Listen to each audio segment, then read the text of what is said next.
자, 성경 읽도록 하겠습니다. 성경은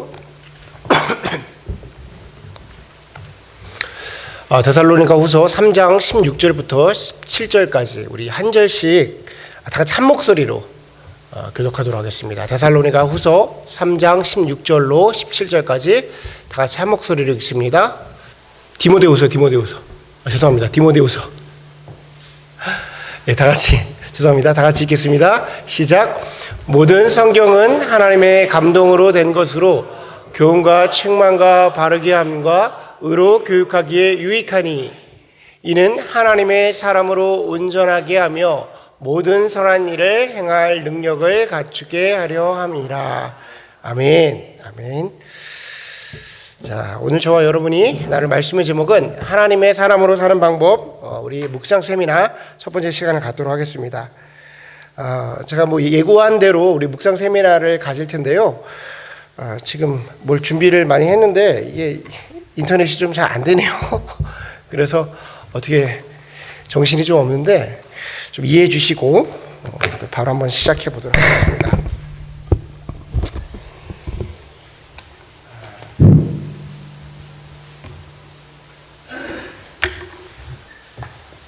우리 지난주에 예고한 것처럼 묵상 세미나를 하실 텐데 지난주에 저와 약속을 하셨는데 안 나오신 분들이 몇 명 보여요. 자리에 안 계신 분들 큰일 납니다. 큰일 나. 이게 아주 중요한 시간인데 지난주에 시간 들으시고 나름대로 부담도 되고 또 여러분 안에 또 도전도 되시는 분들이 있었을 거라고 생각을 합니다. 갑자기 왜 또 묵상 교육을 할까라는 생각을 하신 분들도 있을 거라고 생각을 해요. 그런데 이 묵상이 우리가 신앙생활을 하면서 굉장히 중요한 부분이다라는 것은 이제 어느 정도는 제가 여러분에게 설명이 좀 드려졌던 것 같아요.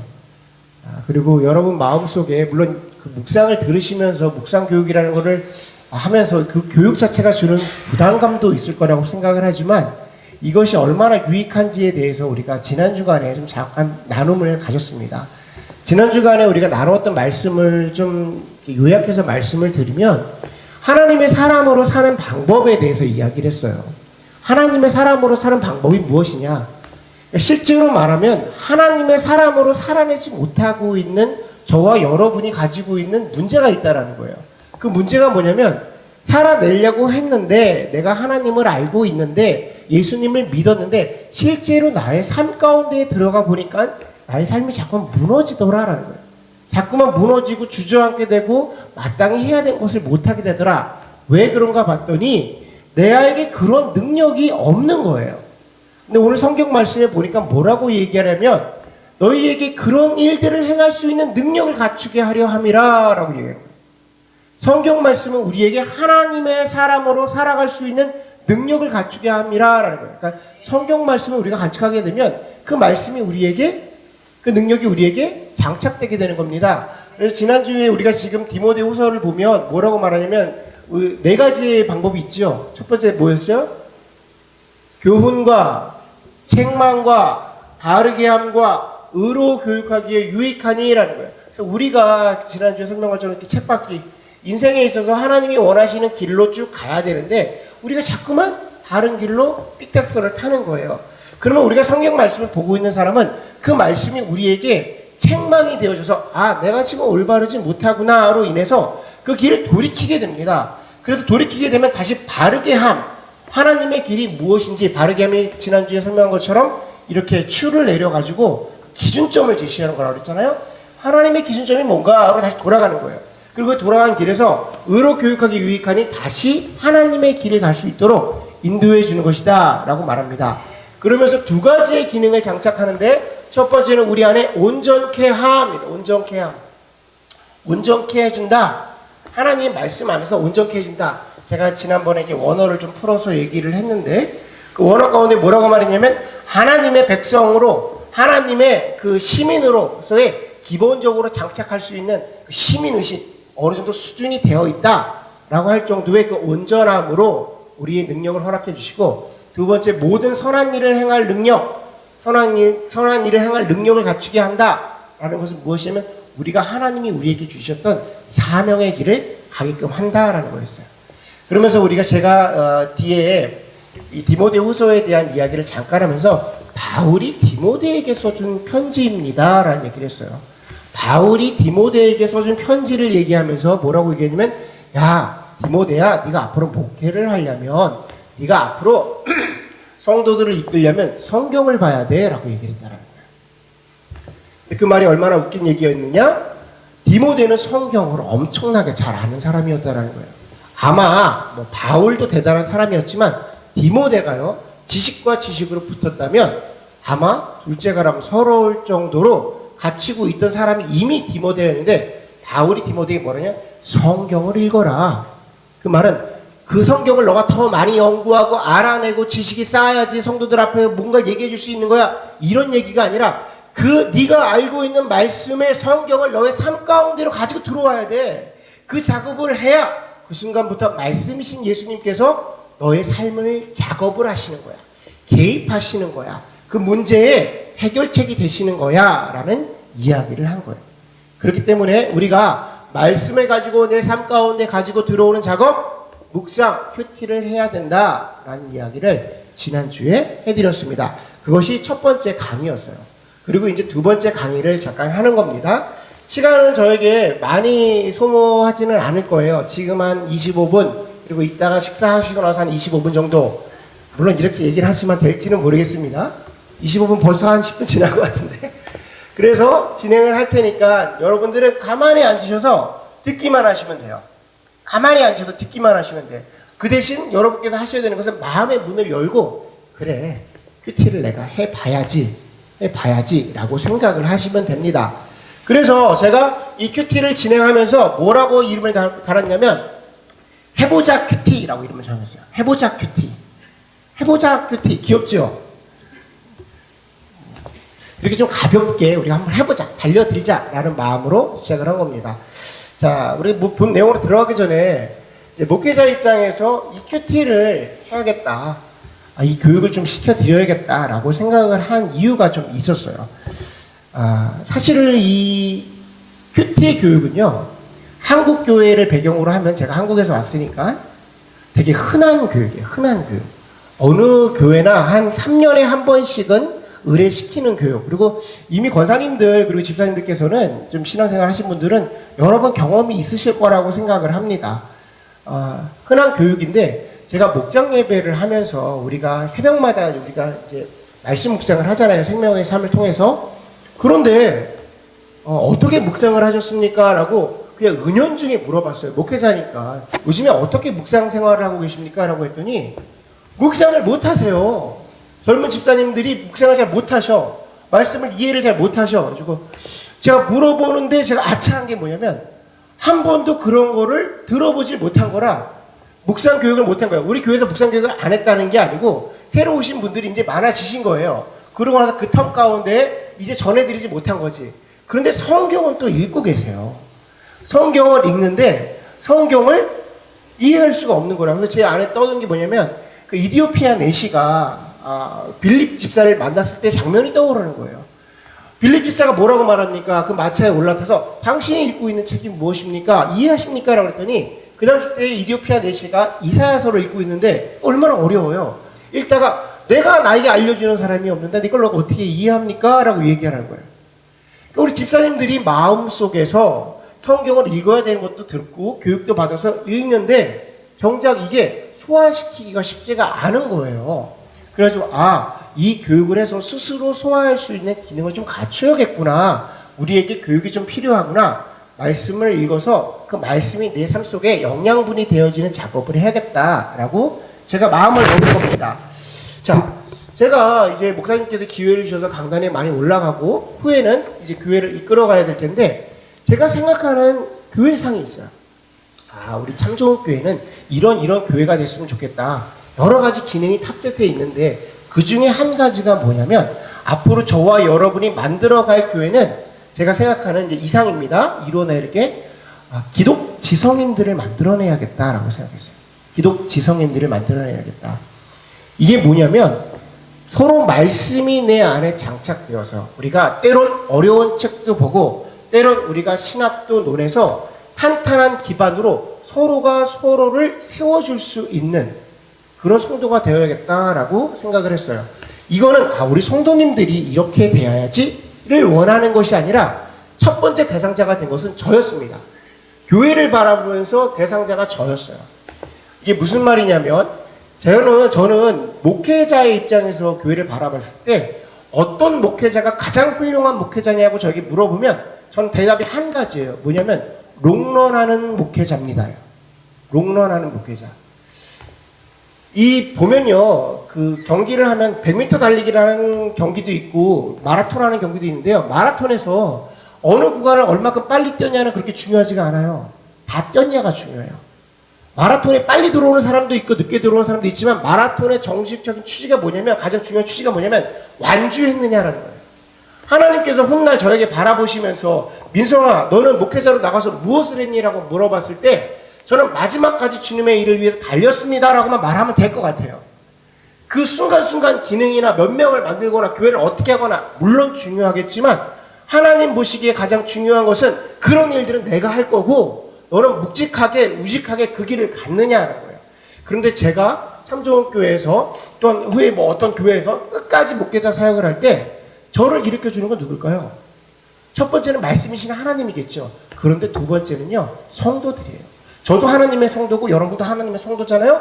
때론 제가 슬럼프에 빠졌을 때 성도님들이 말씀을 가지고 전해줄 때 목회자가 살아나는 거예요. 근데 그 목회자들에게 말하는 게 뭐예요? 예전에 목사님께서 저에게 이렇게 말씀해 주셨잖아요. 그 말씀으로 서로가 힘이 되는 목회를 하는 게 제 꿈인 거라. 그러니까 성도들을 그렇게 만들어 놓는 거예요. 성도들을 그렇게 만들어 놓는 거. 이게 꿈인 거예요. 그래서 말씀 묵상이 필요하구나. 말씀으로 내가 묵상하는 것을 우리 성도님들에게 동일하게 말씀 묵상을 할 수 있게 만들어야 되는구나. 그러면 이 교회가 굉장히 풍성해집니다. 단순하게 교회를 몇 명을 만들어서 교회들이 성장해져서 그런 교회들 많이 있잖아요. 한순간에 무너져요. 말씀이 없으면요 한순간에 무너집니다. 각자가 말씀을 먹는 기능을 장착하지 못하면요 그냥 어느 말이 확 돌면 저 사람이 나에게 왜 그렇게 생각해로 확 넘어가요. 우리의 심령은 다 그래요. 목사도 마찬가지입니다. 어떻게 성도가 목사에게 그런 얘기를 할 수 있어? 확 무너져요. 그렇기 때문에 오늘 아침에 나에게 주어진 말씀을 내가 소화할 수 있는 능력을 갖추지 못하면 내가 하나님과의 관계 속에서 개인적인 관계를 형성하지 못하면 이것이 이루어질 수가 없는 겁니다. 예전에 제가 설교를 하면서 이런 얘기를 한 적이 있어요. 설교 제목 중에 밥 먹고 합시다 라는 설교를 한 적이 있어요. 밥 먹고 합시다. 여러분 밥이 가장 중요한 거예요. 밥이 가장 중요한 거예요. 근데 몸이 아프면 어떻게 돼요? 밥 먹을 힘이 있어요 없어요? 밥도 못 먹어요. 아이고 그 사람 밥도 못 먹는데 라고 그래요. 밥 못 먹으면 뭐 먹죠? 죽 먹어요. 죽도 못 먹으면 뭐 먹어요? 미음 먹지. 미음도 못 먹으면 링기를 맞아야죠. 병원에 입원해야 되죠. 여러분 우리가 간증 듣잖아요. 간증. 누구 이제 전도 집회 같은 거 하면 간증사들 불러놓고 간증하잖아요. 간증은 어떤 거냐면요. 미음 같은 거예요. 미음. 가지고 쓰러져가는 사람 겨우겨우 이렇게 살려놓는 게 간증이에요. 그래서 너무 내 신앙생활하다가 내가 신앙이 너무 떨어진 것 같아. 그러면 여러분 간증 듣는 거 괜찮습니다. 제가 권해드려요. 그 사람을 통해서 하나님이 역사하신 걸 보면서 나에게 힘이 되기도 하죠. 허나 하나님과 그 사람의 일이에요. 그 일이 나에게 벌어진다는 생각을 하지 마세요. 그냥 순간순간. 그러면 기운이 조금 나잖아요. 그럼 설교를 듣는 건 뭘까요? 설교를 듣는 거. 죽 먹는 거예요. 죽 먹는 거. 죽 겨우겨우 떠먹는 거라고. 그러니까 설교자가 말씀을 가지고 씹어가지고 알아들을 수 있게 이렇게 조제해가지고 딱 드린 거란 말이에요. 이게 설교란 말이에요. 근데 많은 성도님들이 우리 교회뿐만 아니라 많은 이제 전체 기독교 성도님들이 설교 정도에서 끝나요. 설교 정도에서 끝난단 말이에요. 왜냐면 듣기도 편하고 설교도 잘 들으시면 그나마 괜찮아. 연명하실 수 있어. 그런데요, 정작 바울이 뭐라고 그래요? 이렇게 우유로 하지 않고 내가 씹을 능력이 없어서 이렇게 지금 내가 우유를 먹이는 것처럼 얘기한다 라고 말하는 게 뭐냐면 우리가 말씀을 씹어 먹을 수 있는 능력을 갖춰야 돼요. 말씀을 보면서 나의 말씀이 될 수 있도록 갖추는 거예요. 우리가 말씀에 조금 더 집중을 해야 된다라는 겁니다. 자, 지금부터 제가 교육을 하는데 교육의 출처 내용이 되는 건요. 이따 실전편에도 좀 얘기하겠지만 말씀 교육은 방법이 너무나도 많아요. 한도 끝도 없어요. 뭐가 맞네 틀리네를 말하기도 그래요. 그렇기 때문에 우리 안에서 내가 스스로 하는 게 일단 중요해요. 허나 내가 그래도 출처가 있어야 될 거 아니에요. 교육이니까. 첫 번째는 제가 예전에 전교회 있을 때가 태강교회였는데 태강교회에서 이 말씀 묵상에 대한 특별 강사를 모셔놓고 4주간 동안 하셨어요. 4주간 동안 나눠서 그러니까 한 총 8주간 정도 했어요. 저도 했고 뒤에 있는 신건철 형제도 했어요. 이 말씀 묵상은요 하다 지쳐. 교육받다 지쳐요. 말씀 묵상을 하게끔 만들어줘야 되는데 교육받다 이미 다 지쳤어. 그래가지고 말씀 교육을 못하게 됐어. 지금 말씀 교육은 일단 제가 그때 배운 좋은 내용과 두 번째는 분당 우리 교회에서 말씀 묵상을 했던 세미나 그 자료와 세 번째는 김양재 목사님이라고 있습니다. 김양재 목사님이라고 말씀을 묵상을 잘 하시는 목사님이 있는데 여자 목사님 이따가 잠깐 얘기하겠지만 그 목사님의 묵상을 통해서 세 가지 정도를 합쳐서 우리 교회가 이렇게 하면 조금 좀 유익하지 않겠는가? 이렇게 좀 정하면 달려가는 길이 좀 편하지 않겠는가? 라고 해서 그 세 가지 정도로 기준을 정했다라는 겁니다. 자, 그럼 본 내용을 일단 들어가 보겠습니다. 우리가 성도님들이 신앙생활을 하다 보면 그 마음속에 가지고 있는 좀 이렇게 오해 아닌 오해가 좀 있어요. 뭐냐면 큐티는 좀 어려워. 큐티는 좀 어려워. 말씀을 나 혼자 보는 거는 좀 어려운 거야 라고 생각을 해요. 그러면서도 마음속에 가지고 있는 좀 부담감 같은 것이 있습니다. 내가 성경을 읽어야 되는데 내가 신앙인이니까 성경을 좀 읽어야 되는데 내가 성경을 못 읽고 있네. 큐티를 잘해야 된다는데 그거 어떻게 해야 되는 거지? 뭐 이런 생각들을 많이 갖고 있어요. 그러니까 말씀 그러면 못 읽고 있는 거에 대한 부담감이 갖고 있고 큐티 그러면 그건 좀 잘해야 되는 것이 아닌가? 이런 생각을 좀 가지고 있습니다. 근데 이런 것들이 뭔가 좀 잘못됐다라고 말하는 것은 뭐냐면 첫 번째는요, 우리가 말씀 큐티, 말씀 묵상을 할 수 있는 능력이 이미 없어요. 우리가 기본적으로 알아야 될 거는 뭐냐면 우리에겐 그런 능력이 없다라는 겁니다. 자, 제가 말씀 묵상에 대한 정의를 먼저 간단하게 드리면 말씀 묵상은 첫 번째로 하는 것이 뭐냐면 하나님의 음성을 듣는 거예요. 이 말씀 묵상 작업이 뭐냐면 하나님의 음성을 듣는 게 말씀 묵상이에요. 그러니까 우리는요, 이 말씀 묵상의 주체가 되는 거는 하나님이에요.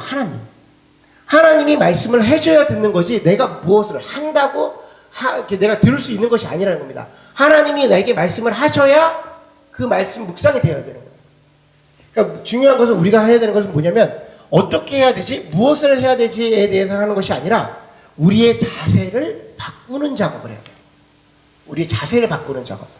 하나님 내게 말씀하십시오. 그러면 내가 듣겠습니다라는 그런 말씀을 들을 수 있는 성경에 대한 자세를 바꿔요. 우리는 성경을 보면서 이 성경이 나한테 도대체 뭐라 그러는 거야? 이게 무슨 의미를 가지고 있는 거야? 이게 무슨 뜻이지? 이렇게 접근을 할 때가 많단 말이에요. 기본적으로 그렇게 들었어. 그런데 말씀을 들으실 때 주님 내게 말씀하십시오. 그러면 내가 듣겠습니다 라고 고백을 할 수 있는 작업이 돼야 되는 거예요. 여러분, 하나님의 음성을 듣는 거, 여러분 이거 어떻게 생각하세요? 하나님의 음성을 듣는다. 여러분들은 이거 어떻게 생각하십니까? 하나님의 음성 들을 수 있어요? 하나님이 지금 우리에게 말씀하시나요? 90년대 초반 정도, 제가 중학교 정도 다닐 때에 무슨 일들이 좀 붐이었냐면 예수전도단이 좀 그동안 좀 우리 한국교회 중심이 되는 일이 좀 있었습니다. 예수전도단이 강조했던 게 뭐냐면 하나님의 음성을 듣는 법이었어요. 책들도 굉장히 많습니다. 하나님의 음성을 듣는 법. 그래가지고 하나님의 음성을 듣는다 뭐 이런 일들이 많이 있었고 하나님의 음성을 듣는 방법을 다 동그랗게 모여가지고 막 묵상하고 뭐 어떻게 방법을 하고 이런 것들이 굉장히 많았어요. 근데 그 하나님의 음성을 듣는 것들 중에 가장 중요한 이야기가 뭐였냐면 태도가 뭐였냐면 하나님에게 물어보는 작업을 해요. 하나님에게 물어보는 작업. 그런데 이게 얼마나 황당합니까? 하나님이 눈에 보이지도 않는데 그 하나님에게 물어보는 거예요. 그래서 예수전도단의 훈련법을 잠깐 얘기하면 빙그르 모여가지고요, 한 6명 정도가 앉아가지고 계속해서 하나님께 음성을 물어봐요.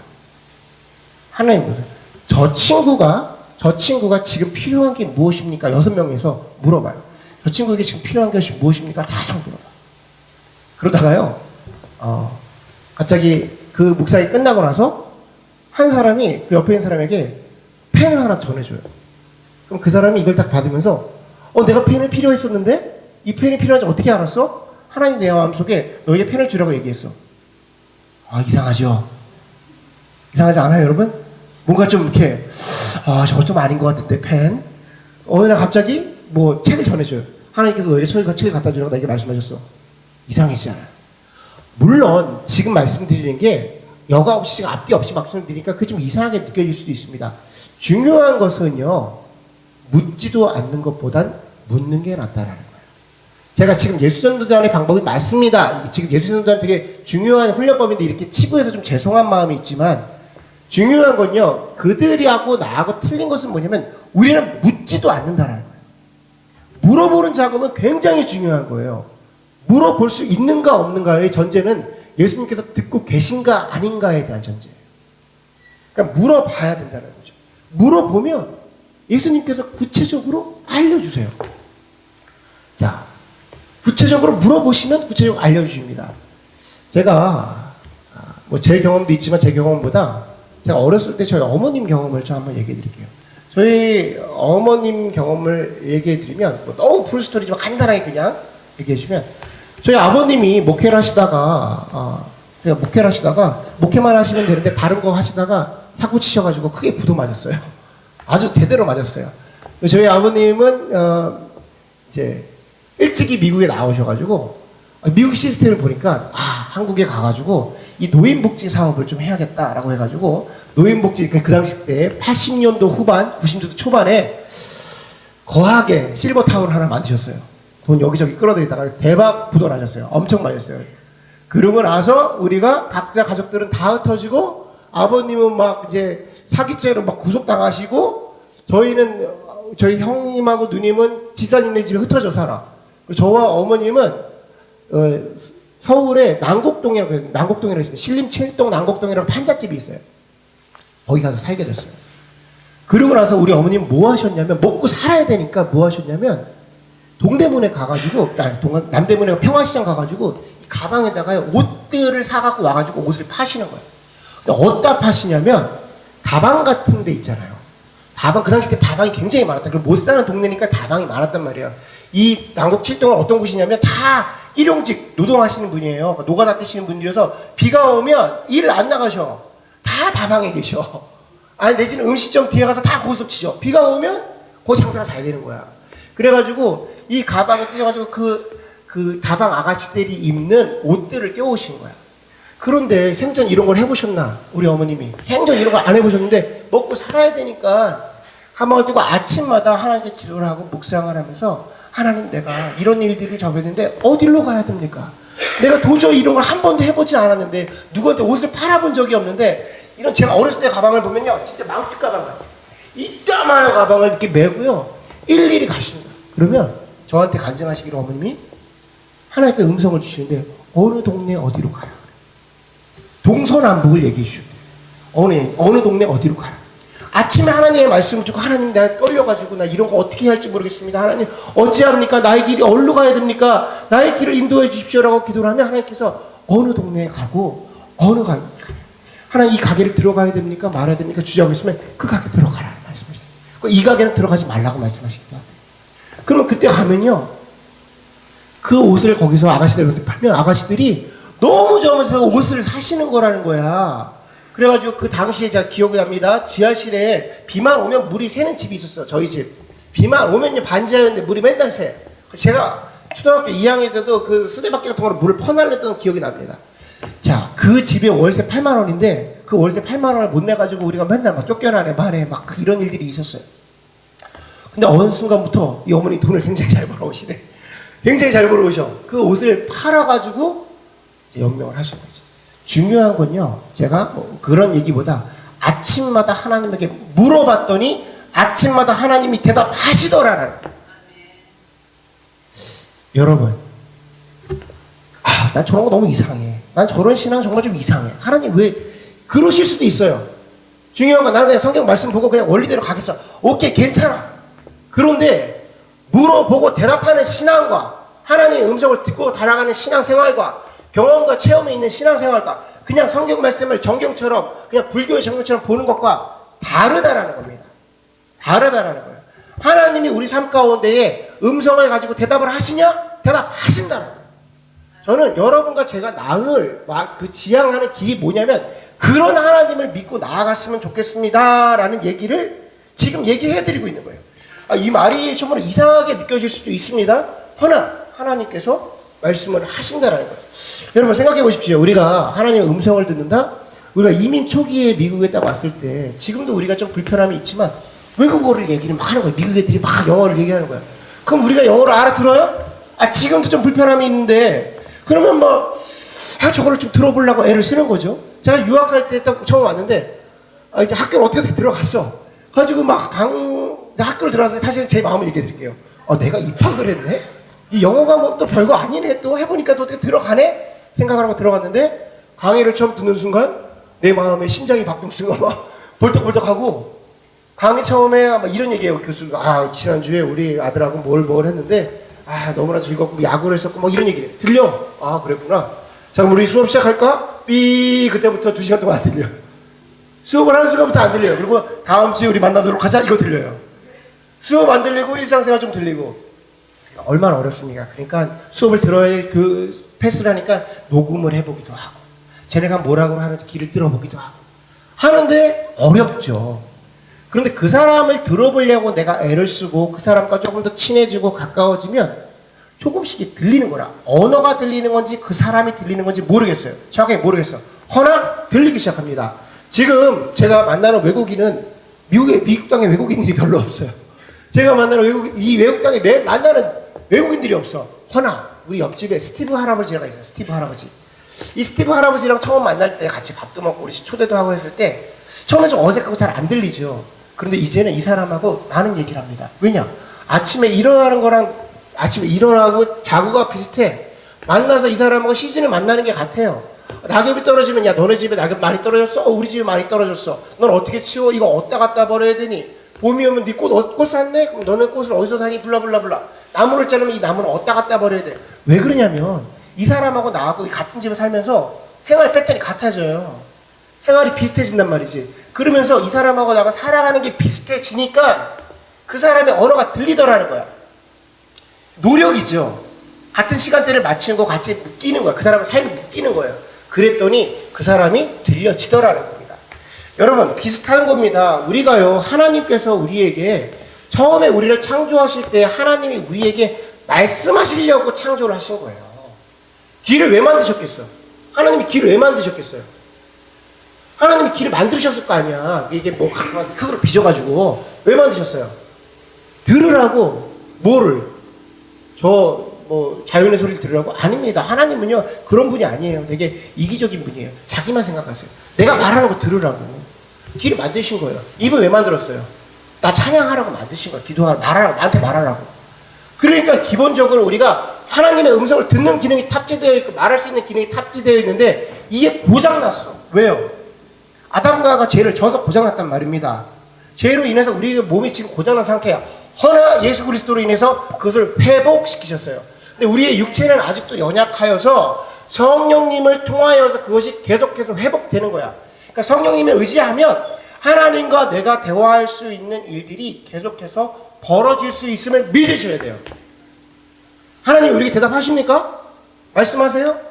말씀하세요. 말씀하세요. 자, 그런데 여러분 하나님 우리에게 말씀하시는데 그 말씀하시는 모습이 어떨까요? 민성아 말씀하셔가지고 네 아들을 오늘 밤에 나에게 바쳐라 이렇게 말씀하실까요? 하시기도 합니다. 허나 그렇게 말씀하시기보다 아까 전에 좀 내가 이상하다 말했죠? 펜을 갖다 주라고 그랬어. 뭐가 이상하죠? 하시기도 합니다. 허나 하나님께서는 이제 그런 기능을 그런 시스템을 이용하시지 않으세요. 왜냐하면 성경이라는 매체를 만들어 놓으셨어요. 아브라함 때 하나님이 아브라함에게 직접 말씀하신 이유는 뭐냐면 아브라함 때는 성경이 없었어요. 아브라함이 성경인 거라. 성경을 이루어가는 작업이신 거죠. 그래서 지금 아브라함의 스토리를 우리는 뭐로 봅니까? 성경을 통해서 보시죠. 아브라함은 그 성경을 보지 못했기 때문에 이미 성경이 주어졌을 때는요. 예수님은 하나님 더 이상 그런 장치를 그렇게 다이렉트로 가실 필요가 별로 없어요. 안 하신다라는 것이 아니라 하시는데 성경을 들렸다 하고 그 다이렉트로 말씀하신 것도 성경으로 검증이 되어야지만 돼요. 그렇기 때문에 말씀을 통해서 말씀을 하신다라는 겁니다. 그러니까 우리가 우리 마음 자세가 주님 말씀하십시오. 제가 듣겠습니다. 라는 자세로 성경을 봐야 되는 거예요. 자, 우리 솔로몬이 하나님께 뭐 했어요? 왕이 되고 나서 하나님께 뭐 했어요? 1000번 제사를 드렸죠. 1000번 제사를 드렸어요. 1000일 동안 드렸어요. 1000번 드렸어요. 여러분, 1000번 드렸어요. 1000번 드렸어요. 1000일째 드렸어요. 굳이 그렇게 대답하고 싶지 않으시면 안 하셔도 됩니다. 1000번 드려요. 1000번. 1000일이 아닙니다. 제가 나중에 이제 필요할까봐 얘기해 드린 거예요. 자, 솔로몬은 원래 왕이 될 수 있는 사람이었습니까? 아니었습니까? 솔로몬은 왕이 될 수 있는 자격이 없었어요. 서열도 밀리고요. 서자죠. 지금으로 말하면. 솔로몬은 많은 자격을 갖추지 못했는데 굉장히 어린 나이에 솔로몬이 왕이 됐어요. 그 인도하심이 하나님의 인도하심이겠죠. 근데 솔로몬 입장에서 들어갔더니 어때요? 이 나라를 이끌어야 되는데 자기에게 능력이 없는 거라. 그래서 하나님에게 1000번이라는 엄청난 제사를 드리고 와서 구함이 있었어요. 그것이 자, 열왕기상 3장 9절에 나옵니다. 우리 열왕기상 3장 9절을 한번 읽어보도록 하겠습니다. 시작.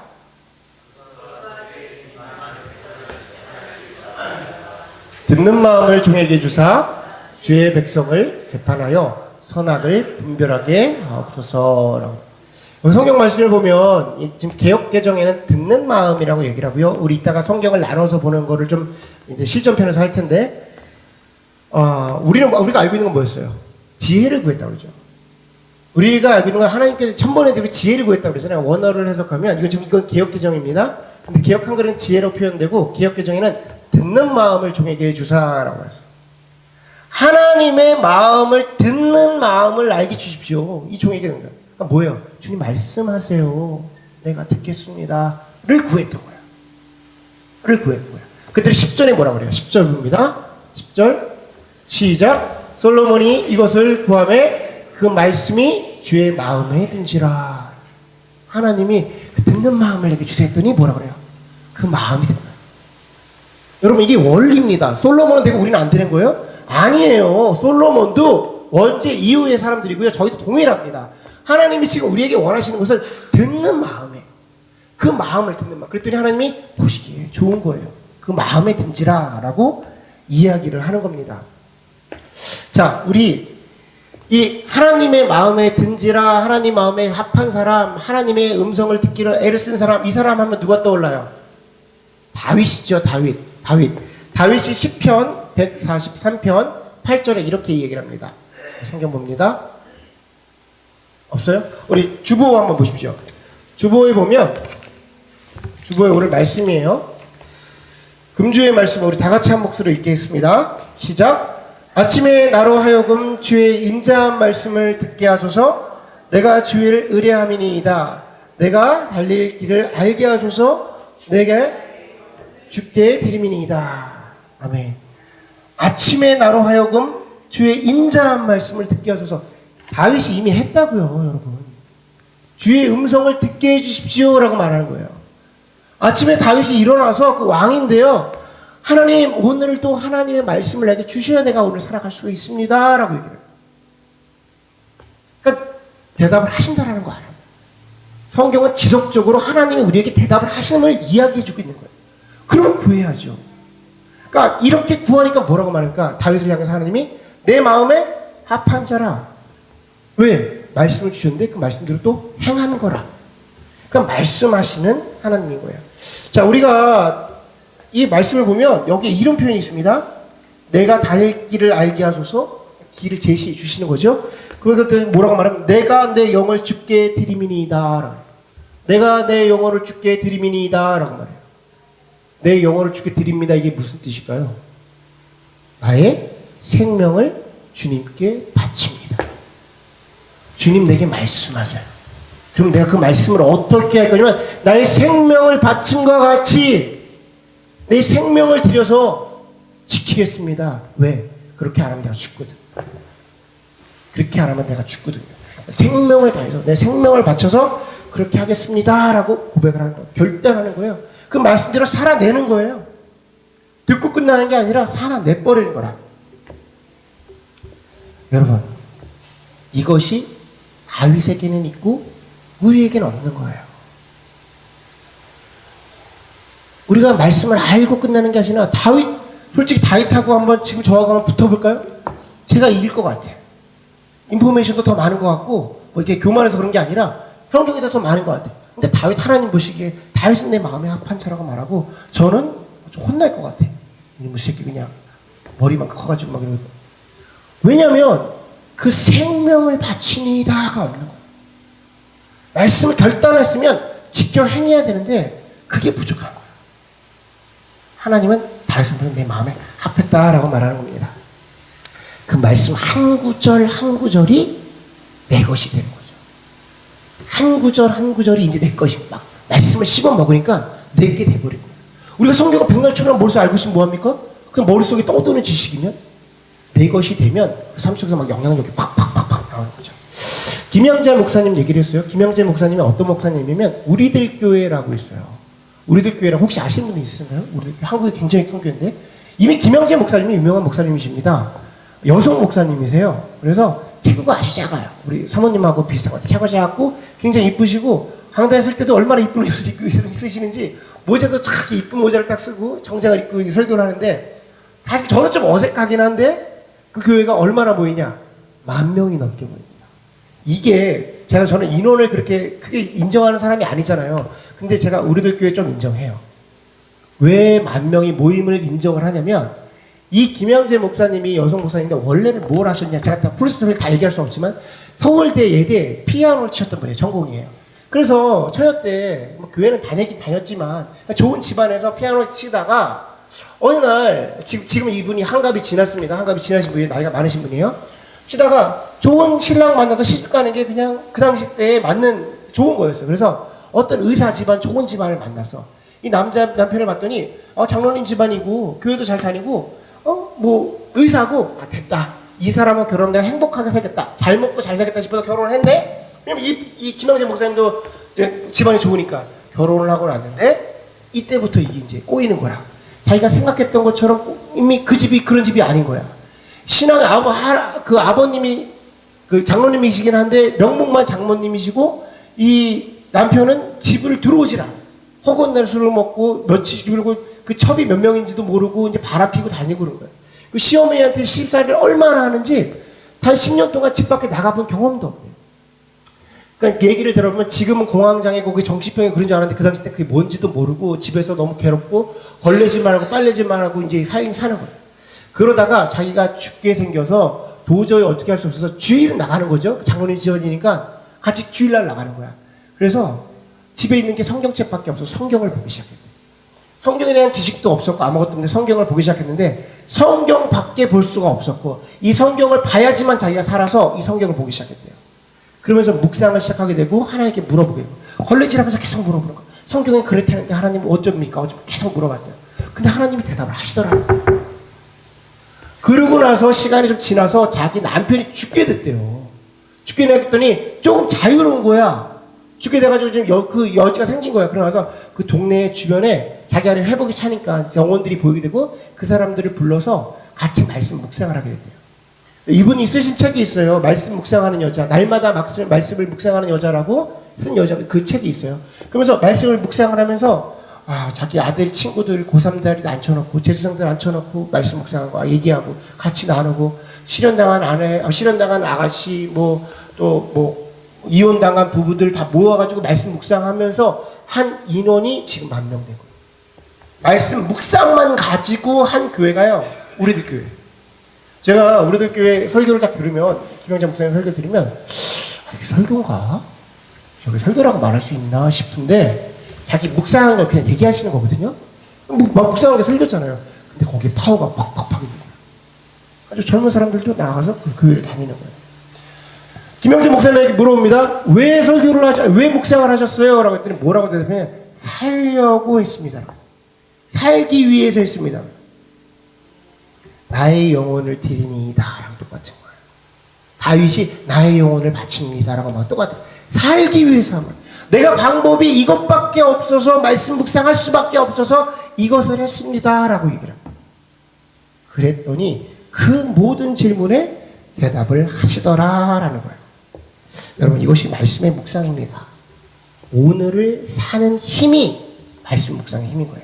내가 오늘 아침에 하나님께 말씀을 가지고 물어봤더니 하나님이 대답해 주시면 그것을 가지고 오늘을 살아갈 수 있는 능력이 되는 거예요.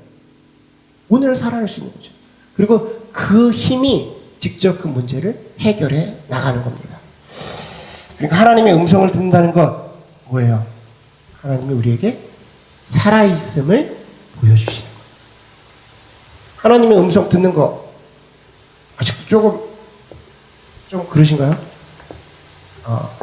여러분 하나님께서는요 말씀하십니다. 최소한 우리 교회는 그런 얘기를 할 수 있는 교회인 거예요. 자, 생명의 삶을 제가 하게 됐잖아요. 제가 뭐 약속한 시간을 많이 넘기고 있는데 저는 알고 있었습니다. 이런 일이 벌어질 거. 좀 이해해 주시고 앞에서 강단에서 맨날 거짓말한다고 뭐라 하지 마시고 제가 생명의 삶을 하는데 여러 번 얘기했지만 우리가 새벽마다 생명의 삶을 가지고 이제 설교를 해요. 제가 목사님한테 건의를 했어요. 교회 오면서 새벽 예배를 우리가 지내고 있는데 새벽 예배가 목회자들한테 부담이 됩니다. 참고로 부담이 돼요.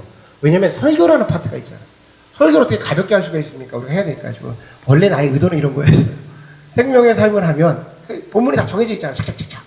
고민할 필요 없이 목사님 이거대로 가면 좀 쉽게 갈 수 있으니까 생명의 삶으로 하시죠. 예? 성도들하고 같이 가는 거니까 목사님이 그것도 좋은 아이디어다라고 하셔가지고 생명의 삶을 시작하게 됐어요. 그러니까 매일매일 그 주어진 대로 말씀을 보는 거예요. 저는 지난번에도 여러 번 말했지만 이렇게 날마다 말씀을 그렇게 막 잘라서 보고 그러진 않았단 말이죠. 목회자들이 설교라는 큰 파트가 있기 때문에 묵상을 좀 길게 하고 깊게 하는 게 있어서 그렇게 하진 않았는데 이제 새벽 설교를 해야 되니까 순서대로 하는데 이 생명의 삶이 너무 좋아요. 진짜 너무 좋아. 앞에서 옛날에 이렇게 얘기하는 사람들 되게 많았었어요. 근데 제가 뭐 그런가 보다 했어. 근데 실제 경험하니까 진짜 좋아요. 여러분도 그런 경험이 있기를 바랍니다. 제가 이렇게 말해도 별로 와닿지 않은 거 알고 있어요. 본인이 경험해야지 말아. 내가 그 자리에 앉아서 그렇게 뭐 좋은가 보다 했었거든요. 근데 정말 좋아. 왜 정말 좋으냐? 개인적으로 저는요. 예레미야와 이사야를 뚫을 수가 있어서 좋았어요. 저는 몇 번 실패했는지 몰라요. 내가 이거 뭐 잠깐 창피하지만 목회자로서 얘기하면 예레미야와 이 이사야는요. 저를 너무나도 힘들게 한 책이에요. 이 예스겔하고 이 세 명이 같이 돌아다니면서 굉장히 힘들게 했어요. 못 알아들어. 저 그리고 그 예스겔 같은 걸로 박사 딴 사람들 보면 경이로워요. 뭔 소리 하는지 모르겠어, 도대체. 그런데 말씀 묵상을 알았어요. 요즘에 이사야 하는데요. 이사야를 맨날 보는데 이제 40장에서 44장 갔거든요. 끊어 읽으니까. 이렇게 좋은지 몰랐던 거라. 원래도 좋았죠. 말씀이 이사야 말씀이. 그런데 우리는 보통 이사야는 어떻게 읽으면 쭉쭉쭉쭉쭉 읽어가. 그러니까 좋은 것들이 세트로 모여 있으니까 그냥 도매급으로 처리하고 끝나는데 이거를 착착착착 나눠서 먹으니까 내 삶 가운데 너무 좋더라고요. 여러분 우리가 성도님들 가운데에 여러분을 무시하는 게 아니라 우리 함께 가야 되니까 이사야를 읽으시는 건 쉽지 않은 일이에요. 객관적으로 여러분께서 에스겔을 읽으시는 건 어려운 일입니다. 여러분께서요 예레미야를 같이 읽는 건요 성경에 어려운 책들이 있어요. 어려워요. 허나 묵상하시면 그거 풀어가실 수 있어요. 제가 대단한 걸 해서 푼 게 아니기 때문에 여러분들도 동일하게 할 수가 있는 겁니다. 그래서 성경은 그러하다. 여러분 성경 큐티는요 성경 공부가 아닙니다.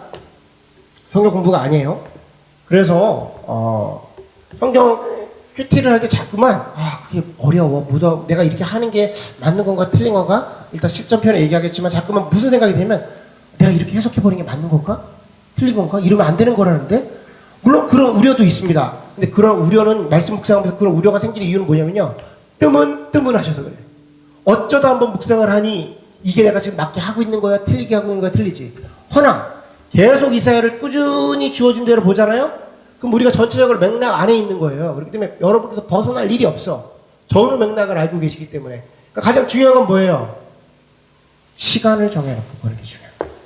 시간을 정해놓고 장소를 정해놓고 보는 게 가장 중요한 겁니다. 자, 하나님과의 교제에 있어서 가장 중요한 것은 바로 이 시간이에요. 시간. 시간.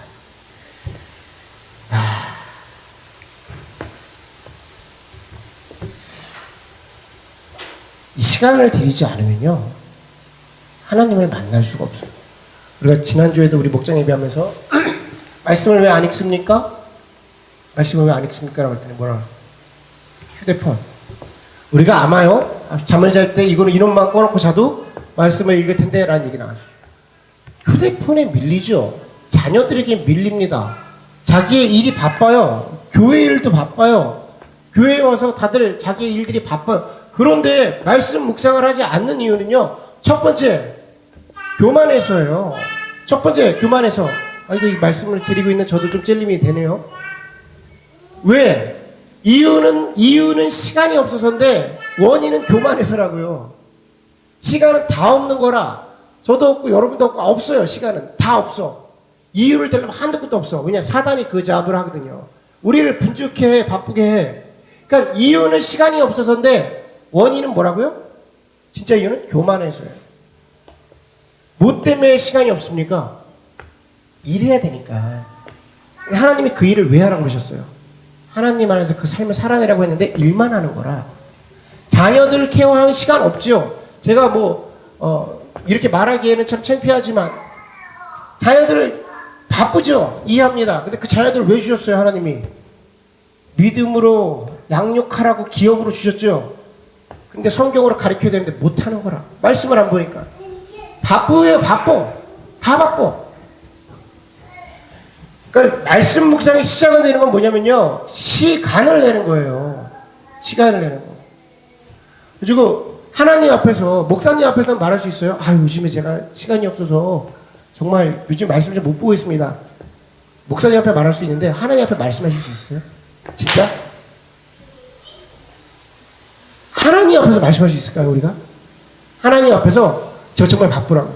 하나님 앞에 가가지고 정말 시간 없는데 저 죽으란 얘기예요 라고 말할 수 있을까요? 아무도 말씀 못 하실걸요? 시간을 정하셔야 됩니다. 자, 우리 창세기 29장을 보면, 출애굽기 29장을 보면 모세가 율법을 정하면서 제사법들을 얘기해요. 제가 그 부분을 다 읽지 않을게요. 뭐가 나오면 제사법을 제사하는 방법, 제사의 이제 제물들, 소를 갖고 와라, 양을 갖고 와라, 곡물을 드려라, 포도주를 드려라, 여러 가지를 얘기를 합니다. 그리고 그 제사에 가져올 양을 정해요. 소는 몇 마리, 양은 몇 마리, 양은 어떻게, 포도주는 얼만큼, 밀가루는 얼마의 양을 드려라 라고 얘기를 해요. 이것저것 이야기를 다 합니다. 가장 중요한 것. 근데 그 모든 것들을 다 갖고 온다고 제사가 될까요? 성경은 그렇게 이해하고 있지 않아요. 성경은 뭐냐면 그런 것들을 갖고 오르는 시간을 얘기합니다.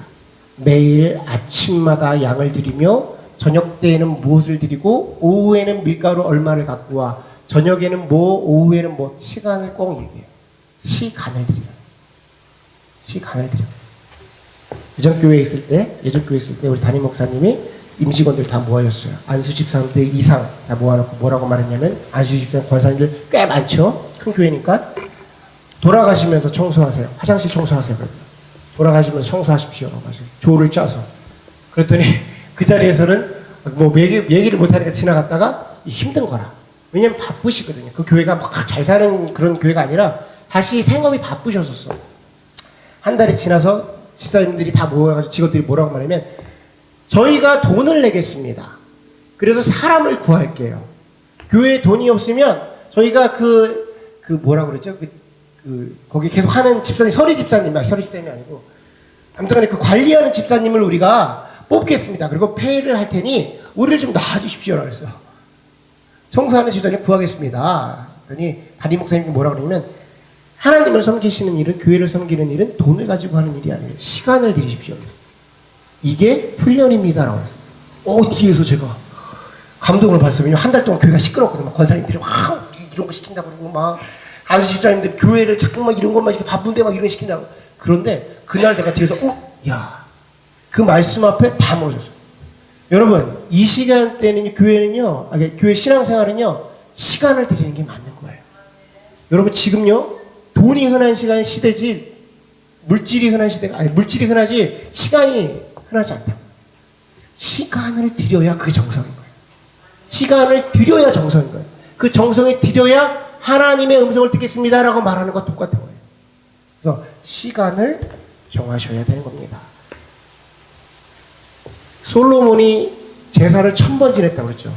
솔로몬의 제사법이 성경에 기록되어 있거든요. 그거를 지내면 1000번 지낸 게 맞아요. 그런데 한 번 지낼 때마다 근 하루가 됩니다. 실제로. 그러니까 1000일 동안 드린 건 아니야. 허나 한 번 제사를 지낼 때요. 그 제사법대로 지내자는 성경이 나오고 되면 하루가 가요. 하루. 솔로몬이 얼만큼 정성을 들였다는 거예요. 하나님 나에게 듣는 마음 허락해 주십시오. 말씀하십시오라는 마음에 그만큼 정성을 쏟아부은 거예요. 시간 정하지 않으면 도저히 못하십니다. 자, 시간이 가장 큰 당권이에요. 자, 이렇게 강의를 했는데 부담이 되시잖아요? 이렇게까지 제가 말씀을 드렸는데 그럼에도 불구하고 만약에 묵상을 안 하시잖아요? 나쁜 사람이에요. 나쁜 사람. 지금 시간을 이렇게까지 얘기하는데 아주 그 마음속에 극악무도함이 있는 거야. 여러분, 말씀 묵상을 하셔야 돼요. 시간을 정하셔야 되는 겁니다. 자, 이제 거의 정리를 해야 되는데 제가 정리를 해드릴게요. 말씀 묵상이라는 거에 정의를 드릴게요. 우리 교회는 앞으로 이렇게 말씀 묵상하면 이렇게 생각하겠습니다라는 정의예요. 말씀 묵상, 큐티란 정해진 시간에 정해진 장소에서 말씀을 읽고 묵상함으로 하나님의 뜻을 듣는 것입니다. 이따가 제가 자료를 드릴게요. 안 적으셔도 돼요. 제가 이따가 이제 교육안을 좀 드릴게요. 정해진 시간에 정해진 장소에서 말씀을 읽고 묵상함으로 하나님의 뜻을 듣는 것입니다. 요거를 머릿속에 기억하시고요. 조금 상세적으로 얘기해 드릴게요. 정해진 시간에 정해진 장소에서 말씀을 읽고 묵상함으로 하나님의 음성을 듣고 깨달아 그것을 나의 삶 속에 적용함으로 하나님을 알아가며 교제하며 사귀는 것이다. 아주 좀 깊게 들어갔죠? 교제하며 사귀는 겁니다. 하나님하고. 자, 그래서 이렇게까지만 하면 이것을 아까 말한 것처럼 뭐라고 얘기하면 성경 공부라고 그래요. 알고 끝나면 성경 공부라고 그래요. 이것을 가지고 삶 속에서 실천하셔야 돼요. 말씀 묵상은 이거예요. 실천을 하냐 못하냐. 내가 책상에서 끝나면 내 상에 앉고 내 자리에 앉아서 그 정해진 시간에 이렇게 쓰고 끝나면 이거를 성경 공부라고 그래요. 이 사람 좀 깊게 들어갔네. 근데 이것을 가지고 삶 속에서 살아내면 그것을 묵상이라고 말합니다. 큐티라고 그래요. 그래서 신앙생활을 하다 보면 신앙인의 삶 속에서는요. 논증과 간증이 있어요. 논증과 간증이 생겨요.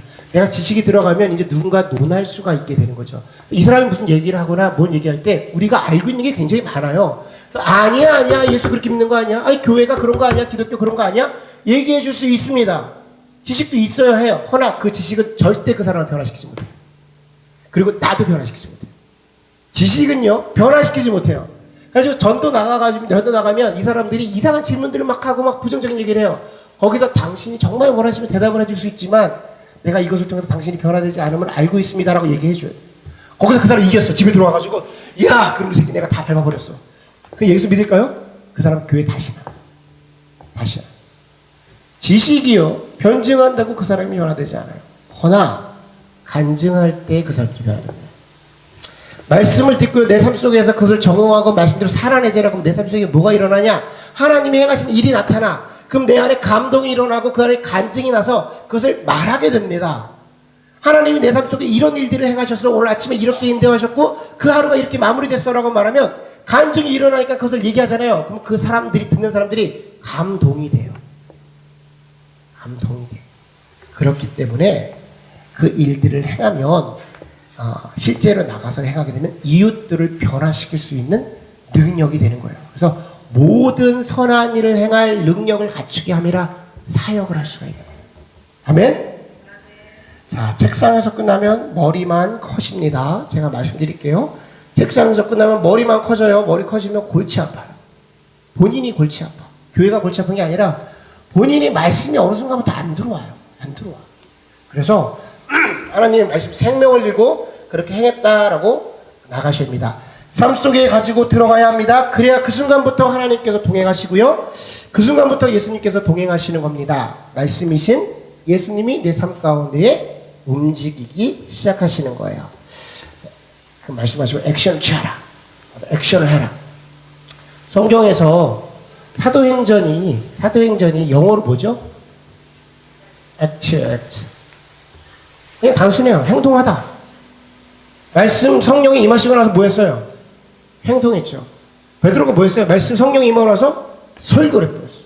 임한 대로 그냥. 하나님이 주신 대로 그 말씀에 의지해서 행동을 했더니 무슨 일들이 벌어요? 기적이 일어나요. 모든 성경 가운데 가장 많은 기적이 일어난 책을 뽑으라면 사도행전이에요. 그래서 그걸 액트라고 해요. 여러분 말씀 주시잖아요. 나가서 행하시잖아요. 기적이 일어납니다. 아멘. 말씀 받고 물어보고 대답하고 행하면 기적이 일어납니다. 이게 말씀 묵상인 거예요. 좋은 질문을 하십시오. 좋은 대답을 하십니다. 물어보십시오. 대답하십니다. 그 순간이 아니라 할지라도 분명 대답하십니다. 대답하시면 그거대로 행하시면 돼요. 자, 말씀을 하나하나 내 것으로 씹어 먹는 작업을 하시면 우리 안에 파운데이션이 잘 갖춰져요. 그 말씀이 아까 같이 다윗처럼 솔로몬 같이 하나씩 내 말씀이 되잖아요. 묵상을 하면서 그럼 내 안에 그것들이 착착착착착 쌓여져서 그것이 파운데이션이 돼요. 그러면 그때서야 우리가 뭐라고 말하면 하나님을 압니다라고 해요. 여기서 알다라는 거는 히브리어로 야다라는 단어가 있어요. 하나님을 알다, 야다. 야다라는 단어는 뭐냐면 부부가 부부 생활을 하면서 몸을 섞고 같이 여러 가지 경험을 하고 추억을 쌓아 한 50년 정도가 살고 나서 내가 그 사람을 이제 좀 알아가 성경에서 말하는 알다예요. 야다. 우리가요 하나씩 말씀을 다 했잖아요. 그 어느 순간에 하나님을 알아요. 내가 이 행동을 하면 하나님이 싫어하시는구나. 내가 지금 무엇을 원하시는지 하나님을 알아요. 굳이 성경을 피지 않아도 이제 하나님을 압니다. 그래서 하나님의 사람이 되어져 버립니다. 바르게는 저와 여러분이 그런 하나님을 마음으로 모시고 그 하나님을 누리시는 귀한 성도님 되시기를 주님의 이름으로 축원합니다. 아멘. 시간이 많이 가서 우리가 다 같이 한번 기도를 하고 제가 축도하고 마치는 시간 갖도록 하겠습니다. 우리 이 시간에 기도할 때에 하나님 해보자 묵상, 해보자 PT 저 한번 해보겠습니다. 내 마음속에 주님의 말씀을 듣고자 하는 주님 내게 말씀하십시오. 내가 듣겠습니다. 라는 주님에 대한 열심을 허락하여 주옵소서. 우리 이를 위해서 다 같이 한번 기도하는 시간 갖도록 하겠습니다.